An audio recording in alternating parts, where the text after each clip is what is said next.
A verdade da fé, sem rodeios. Reflexões com Ricardo Gondim.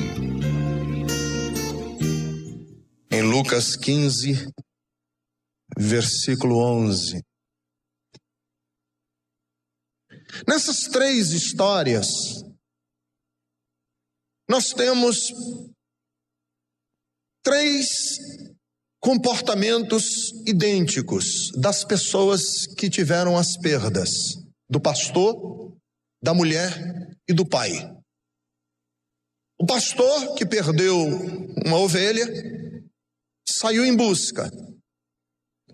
A mulher que perdeu a moeda varreu a casa, acendeu uma candeia, virou os móveis, porque ela queria achar a sua moeda.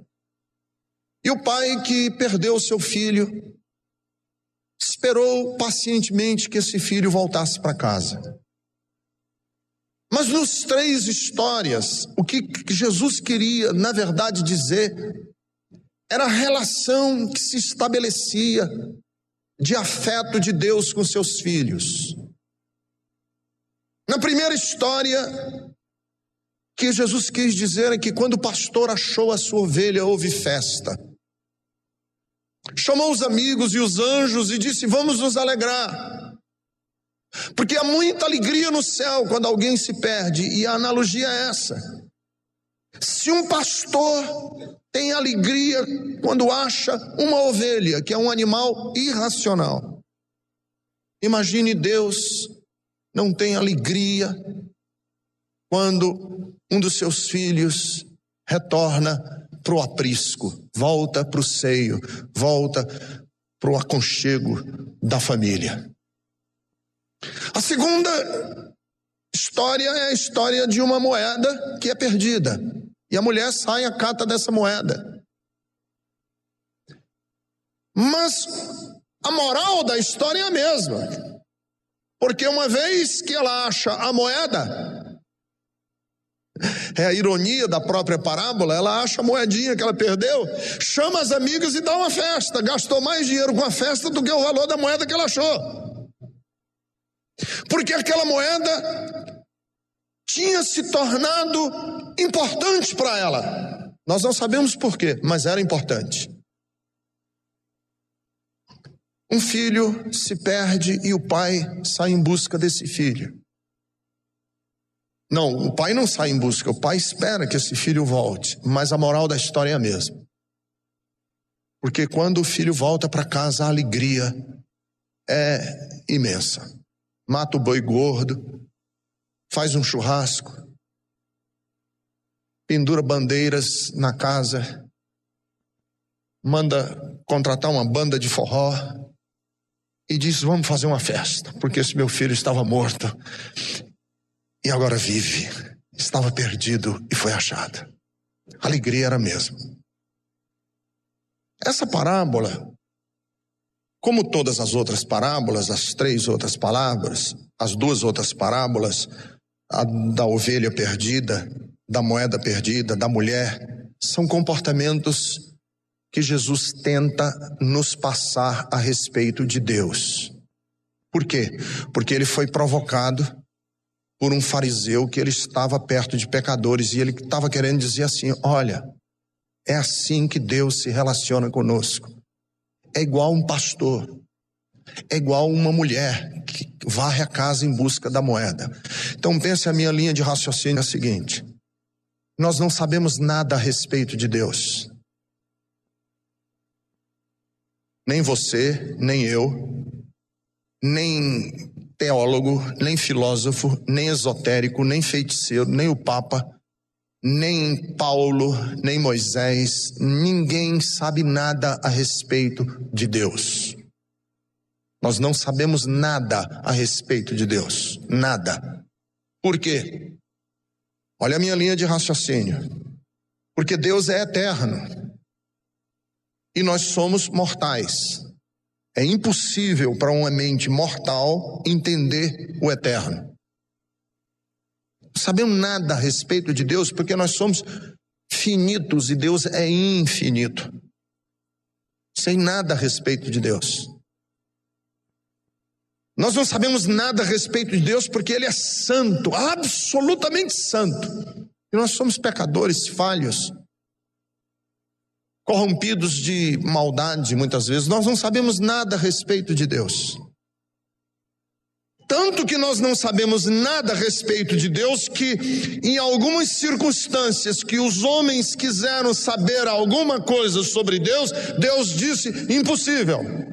Você não pode saber nada, você não vai entender, não tem como você. Moisés disse: Senhor, eu quero ver a tua glória. Deus disse: Moisés, não tem como. O máximo que eu posso fazer é te colocar no penhasco e eu vou passar por ti, tu vai ver as minhas costas. Moisés estava diante de Deus e disse: Senhor, qual é o teu nome? Porque quando a gente tem um nome, a gente define.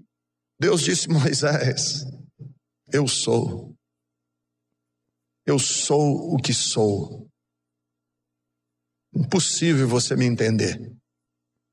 E Paulo, quando escreve os Romanos, diz: ó riqueza, tanto da e profundidade, tanto da riqueza como do conhecimento de Deus. Quem é que pode discernir Deus? Ninguém. Então você não sabe nada a respeito de Deus, nem eu. O que nós sabemos, a única coisa que nós sabemos a respeito de Deus, é como é que Deus se relaciona conosco. Isso nós sabemos. Como é que Deus se relaciona comigo e com você? Isso eu sei. Porque esta é a revelação das Escrituras. A revelação da Bíblia é mostrar, através de biografias, de histórias, de relatos históricos, como foi que Deus se relacionou com homens, com clãs, com tribos, com cidades, com nações, com famílias. Como é que Deus se relacionou com os seres humanos na realidade onde eles estão. Isso nós sabemos, como é que Deus se relaciona conosco. E essas 3 parábolas são um esforço de Jesus mostrar através de metáforas como é que Deus se relaciona com a gente. E ele usa 3 metáforas. A metáfora da relação do pastor com a sua ovelha, da moeda, da mulher com a moeda que ela tem em casa, e de um pai com seus filhos. Por isso que a parábola do filho pródigo é com certeza uma das mais preciosas parábolas que Jesus contou. Porque nessa parábola nós podemos discernir como é que Deus quer ser conhecido por mim e por você. De que forma Deus quer ser conhecido por nós? Nessa relação conosco. Deus quer ser conhecido como um pai. Deus quer ser conhecido como um pai. Um pai tinha 2 filhos. E o mais novo disse para o pai: essa é a história da humanidade. Essa é a minha e a sua história. O mais novo disse para o pai: pai, me dá metade da minha herança que eu quero ir embora. O pai deu a herança, alguns dias depois ele pegou tudo que tinha e foi para uma terra distante, gastou tudo dissolutamente, viveu como quis, dono do seu nariz, sem dar relatórios, sem dar notícias, sem dar satisfações ao seu pai, lá no meio do lugar onde ele estava, vivendo como nababo, gastando o dinheiro do pai. Então, quando eu vejo e leio a história que Jesus contou do filho pródigo, eu vejo como uma metáfora que Deus quer usar para revelar a nós como Ele quer se relacionar comigo e com você. Como é que Deus quer que você o conheça? Então, quando você vai se relacionar com Deus, qual é a maneira que Deus se revela a nós. Ele se revela a nós como um pai, para que você, quando for se relacionar com Deus, você não tenha a tentação de ir para debaixo de uma pirâmide e ficar atraindo energias, porque Deus diz assim: eu não quero me relacionar com você como uma energia. Não quero me relacionar com você debaixo de uma pirâmide e você atraindo energias. Brum, brum, brum, brum. Isso não é assim. Eu quero que eu me relacionar com você como um pai se relaciona com o filho. Eu não quero estabelecer relação senhor, escravo, rei, súdito. Eu não quero estabelecer relação de poder. Eu não quero estabelecer relação de diferença. Eu quero estabelecer uma relação pai-filho. Essa é a relação que Deus quer estabelecer conosco. Como é que nós podemos conhecer Deus como um pai? Porque é essa a brecha da revelação que nós temos, o pouco, a réstia de luz que chega até nós do que é a divindade. Eu não entendo tudo a respeito de Deus. Minha mente não consegue alcançar. Quanto mais se especula, mais eu me perco, menos eu sei. Porque Deus é muito mais do que a minha mente possa conceber, catalogar, codificar, explicar. Eu não posso, eu não sei. Eu só sei de uma coisa: eu posso me relacionar com Deus como um filho. Isso eu sei. E na parábola do filho pródigo, o pai dessa história é Deus. Quando Jesus disse assim: certo homem tinha 2 filhos, e o mais novo pediu para sair de casa e falou para o seu pai. Isso é nossa relação com Deus. Então, quando eu estava meditando nessa parábola, eu pensei: isso aqui eu não posso pregar numa só mensagem, eu vou ter que pelo menos usar 3 mensagens, porque eu tenho que falar do pai, eu tenho que falar do filho mais novo, que pegou a metade da herança, e tenho que falar do filho mais velho, que ficou em casa. São 3 personagens aqui que precisam ser cuidadosamente olhados, cuidadosamente analisados. Mas eu não posso falar dessa parábola sem antes falar desse pai. Porque quando eu falo desse pai, dessa parábola, eu sei que eu estou falando metaforicamente do Deus Pai. Quando eu falo do pai dessa parábola, eu estou descrevendo o Pai, Deus. Então tem algumas coisas aqui no comportamento desse pai que eu queria chamar a atenção de vocês. Algumas coisas que são muito lindas a respeito desse pai. Por exemplo, o pai dessa parábola é um pai com um conceito muito liberal do amor. O pai dessa parábola é um pai com um conceito liberal do amor. Porque me chama muita atenção. Primeira coisa que me chama a atenção nessa parábola, no comportamento desse pai. Lembrem-se que nós vamos olhar o comportamento do pai. Por quê? Porque quando nós entendermos o comportamento do pai da parábola, nós entendemos um pouco do comportamento de Deus conosco. Entenderam? O exercício que nós... O filho chega para o pai e diz assim: pai, me dá metade da minha herança.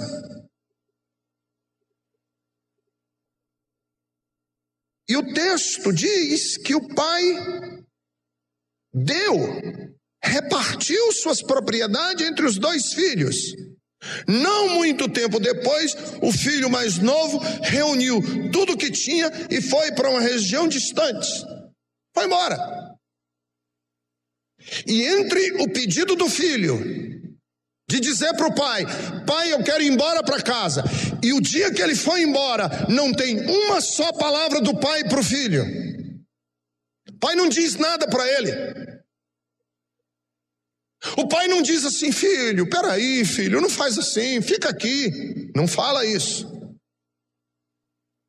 O filho chega para o pai e diz assim: pai, eu quero ir embora. E o pai dá o que ele pediu e deixa ele ir embora. Sabe por quê? Porque este pai dessa parábola, assim como Deus, só acredita em amor que seja livre. Amor encabrestado não é amor. Amor só é amor se a porta estiver aberta para você ir embora a qualquer momento. Quando o amor precisa de chantagem, quando o amor precisa de manipulação, quando o amor precisa de encabrestar o outro para manter o outro perto, não é amor.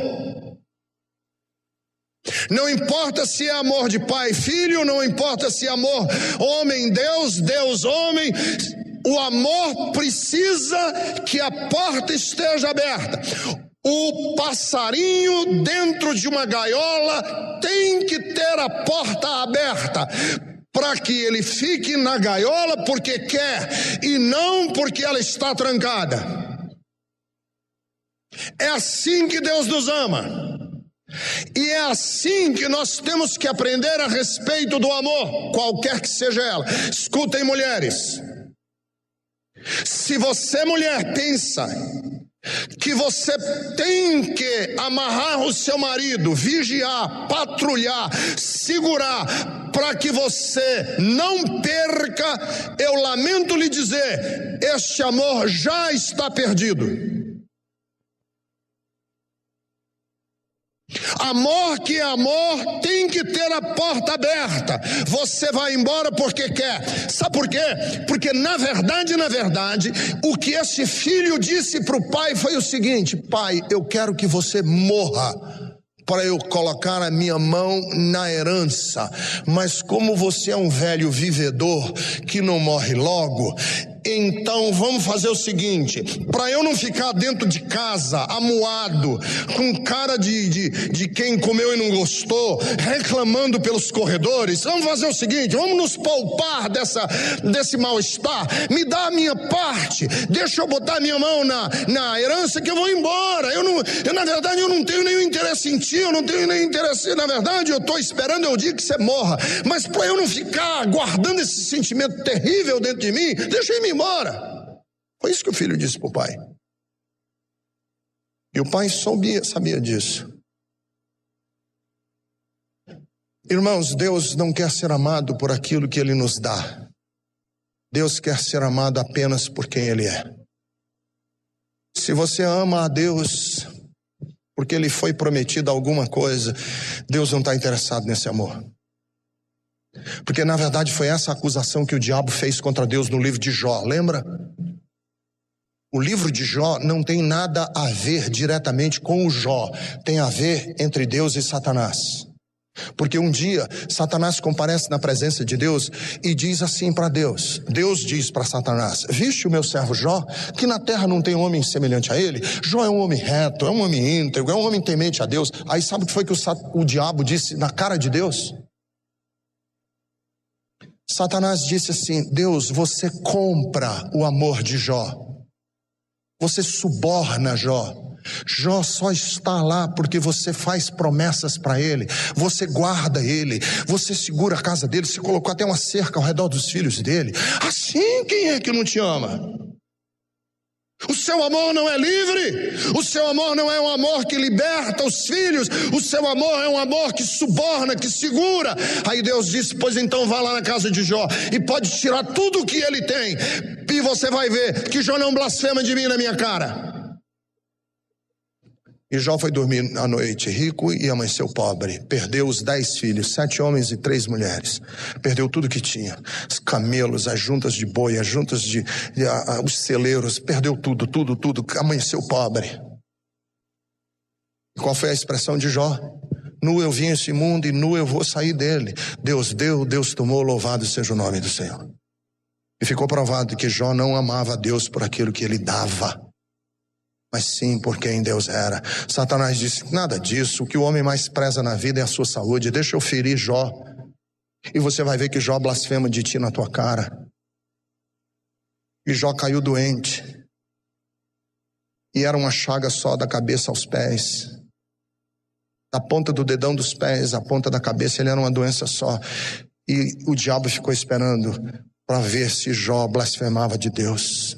A mulher de Jó entrou na sala e disse: homem, amaldiçoa Deus e morre logo, porque a tua sorte é desgraçada. Mas Jó disse que ele sabia que o seu Redentor vivia e que por fim se levantaria sobre a terra. Deixa eu falar para você, amigo.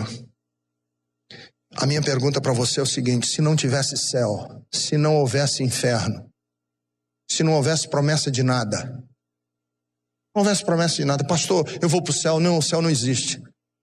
Pastor, tem inferno. Inferno não existe. E tem bênção para quem serve. Que vantagem Maria leva de servir a Deus? Não tem vantagem nenhuma. Ele é o maior presente. Senhor, te servir por nada para mim já é tudo. Eu quero ficar na casa, não é por causa da herança. Não é por causa da herança. Eu quero ficar em casa porque eu te amo, porque eu te valorizo como pessoa. Você é meu pai.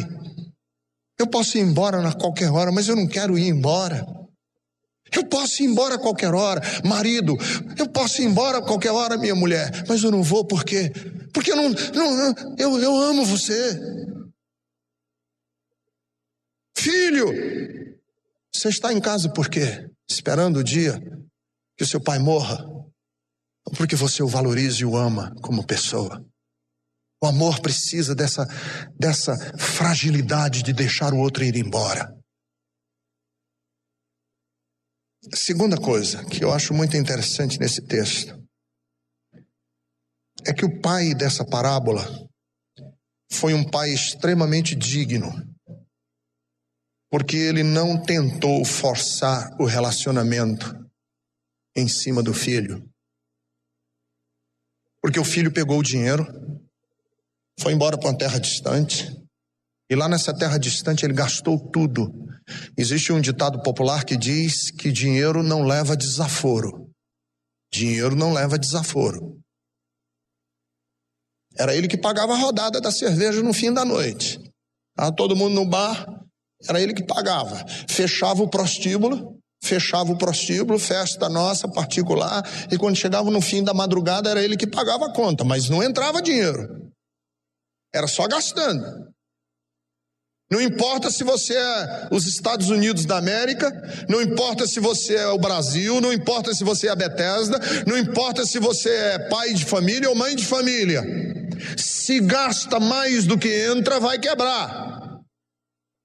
Porque a vida é uma caixinha de surpresas, e aí vem um tempo de fome e você está despreparado, e foi o que aconteceu com ele. Só gastando e se endividando, só gastando. Veio uma fome na terra. E ele estava sem condições de reagir ao momento. E aí quebrou de uma vez e faliu de uma vez. E é interessante que quando a gente tem dinheiro, a gente tem amigo. Quando a gente está falido, a gente tem poucos amigos. E ele não tinha amigo nenhum.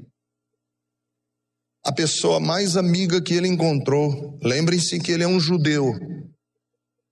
A pessoa mais amiga que ele encontrou deu para um judeu o trabalho de cuidar de porco. Não tem trabalho mais indigno que você possa dar para um judeu. Cuidar de porco.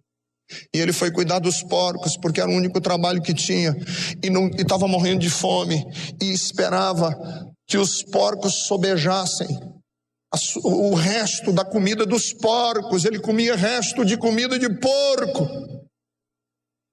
E aí eu fico vendo a dignidade desse pai, que não foi atrás do filho, não foi. Deixou o filho lá. Sabe por quê?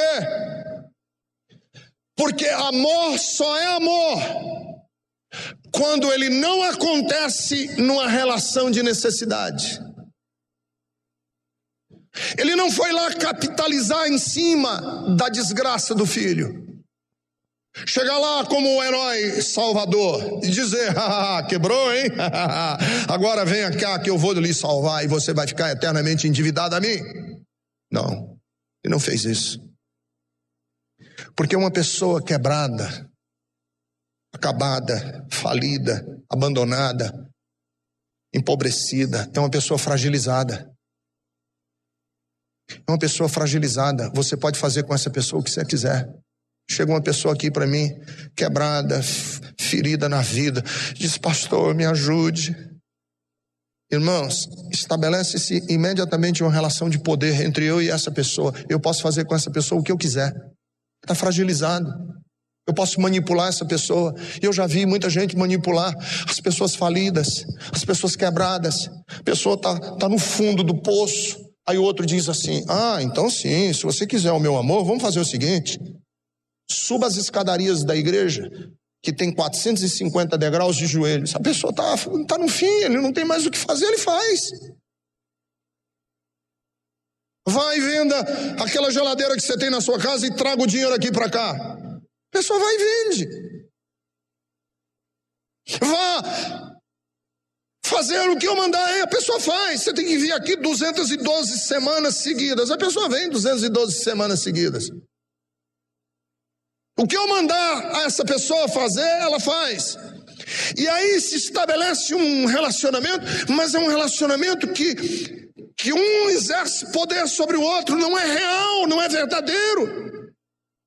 É tripudiar na doença do outro, é tripudiar na fragilidade alheia.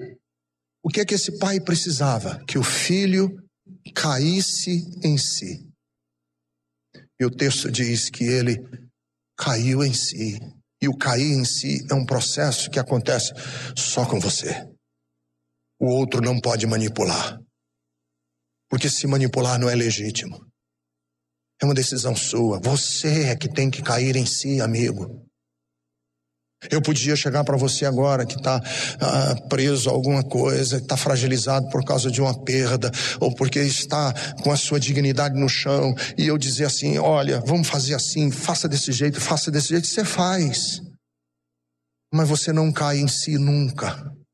O processo de cair em si é um processo que acontece em que as pessoas precisam estar livres de manipulação. E esse é Deus. Deus faz assim com a gente.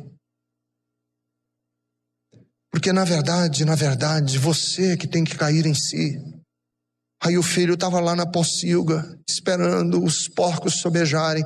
Aí o texto da Bíblia diz: o pai longe, lá no alpendre da casa, esperando. O pai estava longe, o pai não estava manipulando, mandando recado, falando as coisas. Ele tinha que cair em si. E ele caiu em si.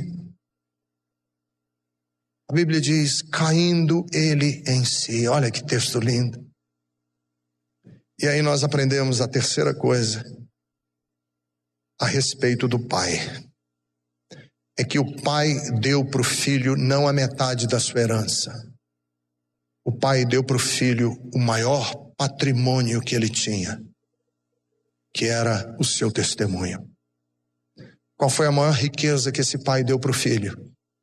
Não foi o dinheiro. Foi aquilo que serviu para salvar o filho. O que foi que serviu para salvar o filho? O filho está lá dentro da pocilga e ele lembrou-se do pai. Veio à memória dele o pai. E o que é que ele se lembrou do pai? Qual é a memória que ele tem do pai dele? Ruim ou boa? Está lá longe, na maior desgraça, e ele lembra do pai. E o que é que ele se lembra do pai? Coisas boas ou coisas ruins? Coisa boa. O pai deu para o filho um testemunho que vai servir lá na frente como o caminho da salvação dele. Porque o filho disse assim: eu aqui nesse estado passando fome, e os empregados do meu pai comem melhor do que eu. Meu pai trata os empregados dele com dignidade. Meu pai é um homem justo. Meu pai é um homem bom. Eu tenho que voltar para casa. Eu posso voltar para casa. Ele lembrou-se do pai. Escutem, homens. Quero falar agora com os homens. A maior riqueza que você dá para o seu filho é uma memória que ele vai carregar com ele para o resto da vida. Porque vai chegar um dia na vida desse filho, quando ele estiver numa situação horrorosa, ele tem que se lembrar do pai. E ele vai se lembrar e dizer: meu pai foi um homem justo, foi um homem bom, eu posso voltar para casa. Qual era a riqueza que Deus dava para Israel? Qual era a riqueza que Deus dava para Israel? Ganhar em guerra? Não, Israel perdeu muita guerra. Qual foi a maior riqueza que Deus deu para Israel? Ser uma nação poderosa? Não, os babilônicos eram mais poderosos do que eles, os gregos foram mais poderosos do que eles, os persas foram mais poderosos do que os judeus. Qual era a maior riqueza que os judeus tinham? Sabe o que era? É que os pais chamavam os filhos e diziam assim: filho, Deus é bom, o Deus de Abraão é um Deus bom. E contava a história na Páscoa da misericórdia de Deus que dura para sempre. E contava no dia da expiação a história de que Deus perdoa pecados e acolhe o pecador. E contava, e contava, e contava, e contava, e contava para os meninos, e contava para os meninos, e contava para os meninos. E qual era a maior riqueza que o judeu tinha? Que quando ele estava debaixo de perseguição, quando as nações estavam matando os judeus e eles estavam escravizados, eles diziam assim: contudo, o Senhor é bom e a sua misericórdia dura para sempre. Tinha essa memória de que Deus era bom. Quando a videira negar o seu fruto, quando os animais não estiverem dando cria, quando tudo estiver dando errado na minha vida, contudo, minha alma se alegrará por saber que Deus é bom. Qual é a riqueza que Deus quer que nós tenhamos dele? A memória de quem ele é. A memória da sua bondade. De você saber que você pode voltar para casa. Irmãos, enterrar o meu pai foi a coisa mais difícil que eu fiz na minha vida. Mais difícil. Porque meu pai foi um exemplo na minha vida, meu pai.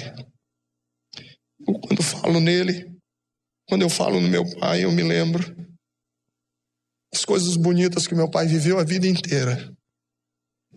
Meu pai tinha os olhos verdes, lindos.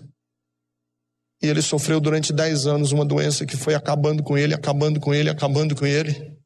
E quando eu fui enterrá-lo, que eu cheguei lá, a primeira coisa que eu queria ver eram os olhos verdes do meu pai e não estavam mais lá.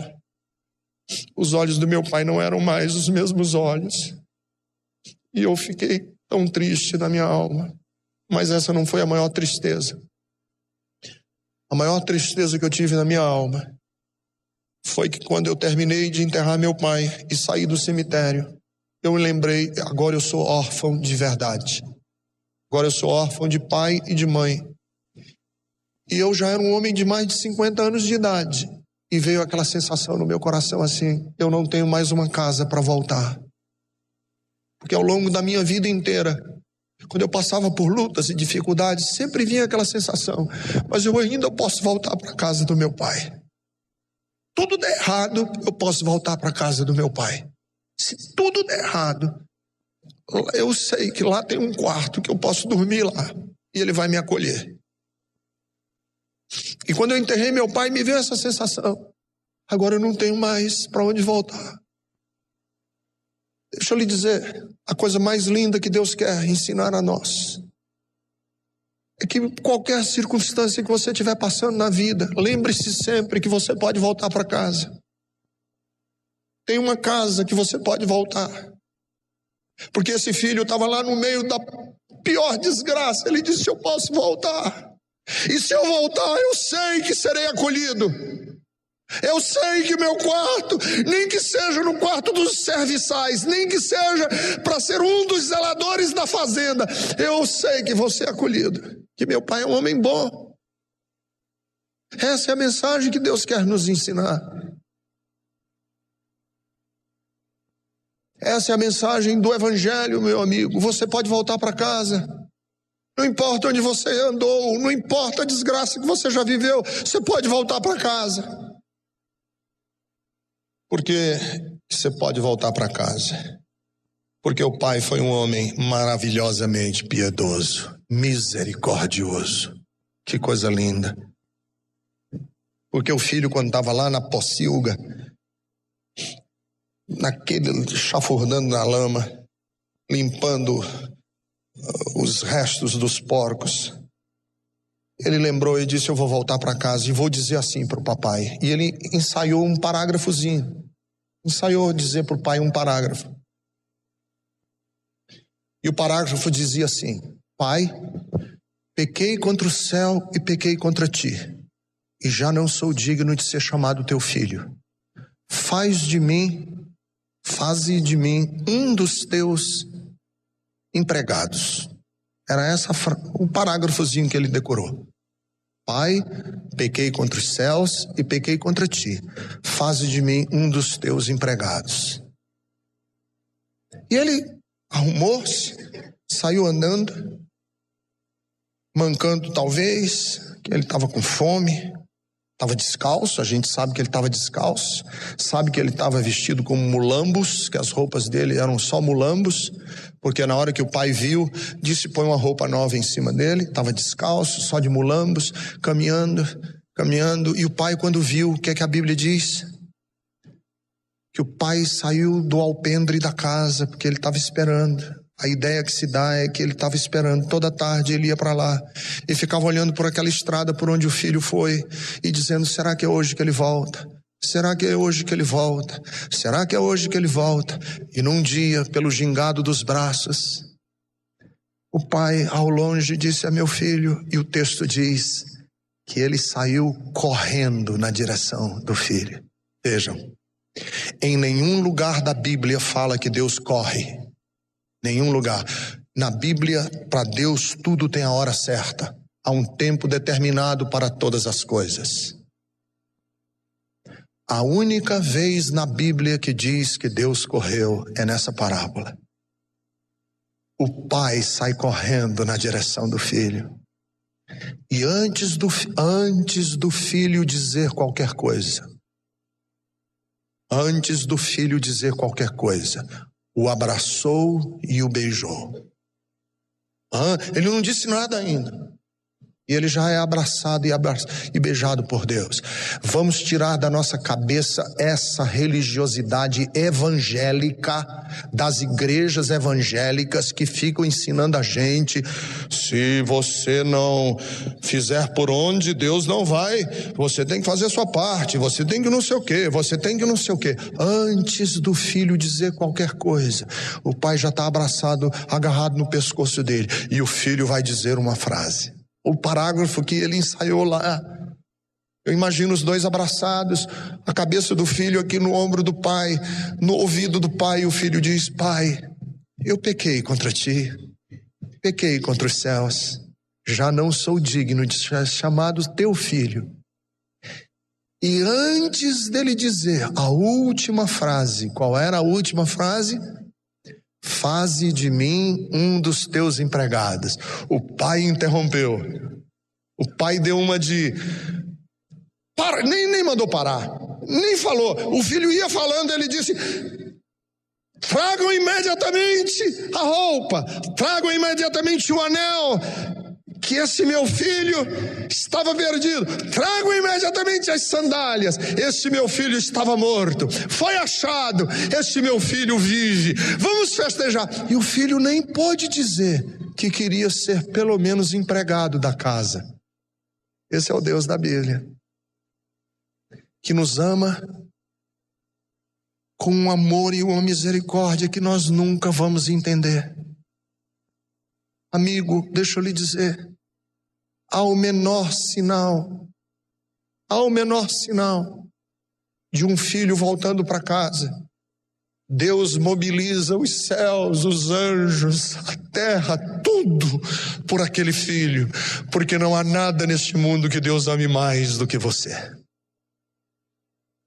Mas esse pai veja também, é um pai lindamente flexível. Lindamente flexível. Porque nós temos dois comportamentos do pai aqui, em relação aos filhos. O primeiro filho, quando pediu ao pai para ir embora, o pai não falou nada com ele. Simplesmente deu a metade da herança e deixou ele ir embora. Mas quando o filho mais velho vinha chegando de casa e ouviu a dança, a música, ouviu as pessoas bailando, ouviu o barulho de festa em casa e disse: o que está acontecendo? Alguém disse: seu pai matou o boi gordo, o boi que vinha sendo cevado, o boi que estava sendo cevado, ele matou. E está havendo festa porque o teu irmão voltou. Aí o filho ficou cheio de raiva, de ira, e disse: eu não entro nessa festa. O mesmo pai que não quis conversar com o filho que foi embora, agora quer sim conversar com o filho que estava em casa. E diz: meu filho, vem cá, conversa comigo, vamos arrazoar. Meu filho: não, meu pai, esse nosso irmão gastou, o teu filho gastou todo o dinheiro com as prostitutas e o senhor faz isso? Meu filho, vem cá, vamos conversar, não fica assim. O mesmo pai. Não é interessante o comportamento desse pai? Com um, ele simplesmente deixa ir embora, com o outro ele conversa. Por que ele conversa com o outro? Porque o outro estava em casa. E estar em casa significa que você está lá. Então, uma pessoa me perguntou assim: pastor, o que é uma pessoa santa? Quem é um santo? Santo quem é? É quem obedece todos os mandamentos? Não é santo. Porque os fariseus tentaram obedecer todos os mandamentos e acabaram cínicos, hipócritas e demagogos. Quem é santo? Santo é uma pessoa que alcançou um nível espiritual em que ele não tem nenhum pecado. Esse é santo? Não, porque a Bíblia diz que no dia em que a gente disser que está sem pecado, nós somos mentirosos e a verdade de Deus não está em nós. Quem é santo? Eu arranjei uma definição para quem é santo. Santo é todo homem e toda mulher que não desistiu de Deus. Não importa quanto problema você tem. Não importa se você é um pá virada. Não importa se sua vida é uma bagunça. Mas você diz assim: Senhor, mas eu não vou desistir de ti, Senhor. Eu estou aqui para ficar. Senhor, eu não vou embora, Senhor. O Senhor vai ter que me aguentar. Eu sou um filho assim meio esquisitão, mas eu vou até o fim, Senhor. Esse é santo. A Bíblia diz: esse é santo. Porque a Bíblia diz assim: se andarmos na luz como Ele na luz está, temos comunhão uns com os outros e o sangue de Jesus nos purifica de todo pecado. Não desista de Deus, não dê as costas. Não pega metade da sua vida e vai embora e diz: deixa para lá, eu vou tocar minha vida como eu quiser. Não faça isso. Fique firme. Diga: Senhor, eu vou contigo até o fim. No mole, no duro, na dificuldade, Senhor, eu não quero ir embora, eu quero ficar aqui. Porque ficando em casa tem diálogo, tem conversa. A gente senta na mesa, a gente põe os pratos a limpo, a gente lava a roupa suja, a gente acerta. E é isso que Deus quer conosco. É isso que Deus quer com a gente. E eu quero terminar por último. Este pai foi um exemplo de paternidade comprometida. Ele é um exemplo de paternidade comprometida, porque o filho disse assim: eu te sirvo igual um escravo a vida inteira e nunca recebi uma festa. Você nunca matou um boi para fazer uma festa comigo. O que é que o pai disse para o filho? Meu filho, tudo que eu tenho é teu. Isso é Deus da Bíblia. Meu filho, não fica assim. Tudo que eu tenho é teu. Sabe por que eu estou dizendo isso? Porque Deus é um pai comprometido com seus filhos. E nós nos relacionamos com Deus como se Ele fosse um pagão, um ídolo. E nós somos os pagãos. As pessoas vão... Eu vou ensinar você a pedir as coisas para Deus. Nós vamos arrancar a coisa desse velho chato lá do céu e nós vamos arrancar dele. Essa é a ideia que as pessoas têm de Deus. Eu vou ensinar você a mover o braço de Deus. Olha que imagem horrível de Deus. Mas para que essa coisa? Vocês acham que para a gente falar com Deus a gente tem que fazer o que o Gilberto Gil disse que a gente tinha que fazer na canção? Se eu quiser falar com Deus, eu tenho que lamber o chão. Eu tenho que comer o pão que o diabo amassou. Meu Deus, não. Meu Deus é um pai amoroso, que se deleita com seus filhos. Nós somos a alegria do coração dele. O filho disse, não vou não. O pai disse, meu filho, o que é meu é teu. Filho, a minha casa é tua casa. Tudo que eu tenho, para que é que serve? O que é meu é teu. Eu não valho nada, eu sou um cara que eu não valho coisa nenhuma. E eu sei ser bom com meu filho. Imagine Deus. Você não precisa dessa religiosidade opressiva, angustiante. Como se Deus fosse uma máquina lá no céu, que a gente tem que aprender a apertar o botão para ele soltar as coisas para a gente. Isso é uma visão horrorosa do Pai. Que Jesus disse, quando você quiser falar com Deus, você não precisa lamber o chão não, fala assim, Pai nosso que estás no céu. Chama ele de Pai. Fala com Deus como Pai, porque ele não é como se fosse Pai, ele é Pai. É um Pai que você pode ter, bom, amoroso, que caminha com seus filhos numa relação linda de amor.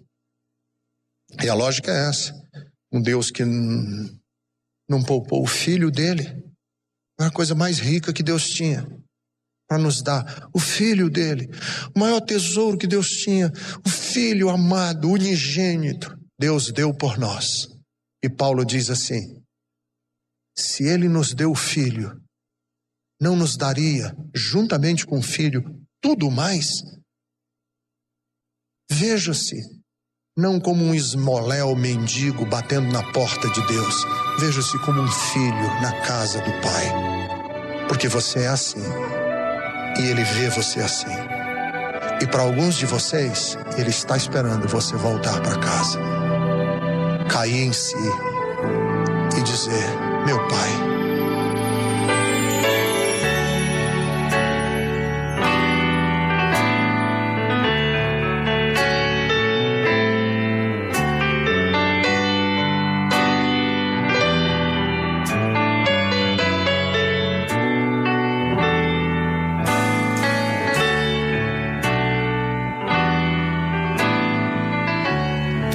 Pai bendito, muito obrigado por mais uma vez podemos contar com a Tua palavra, contarmos com o Teu Santo Espírito falando aos corações. Eu tenho absoluta certeza que milhares de pessoas foram tocadas por Ti, por esta palavra, foram envolvidas pelo Seu amor, pela Sua graça maravilhosa, que possam ser alcançadas por Ti, dia após dia, e possam experimentar a Sua presença, experimentar a Sua paternidade, Pai de amor bondoso que nos conduz, nos ajuda fielmente. E é em nome de Jesus Cristo que nós oramos. Amém.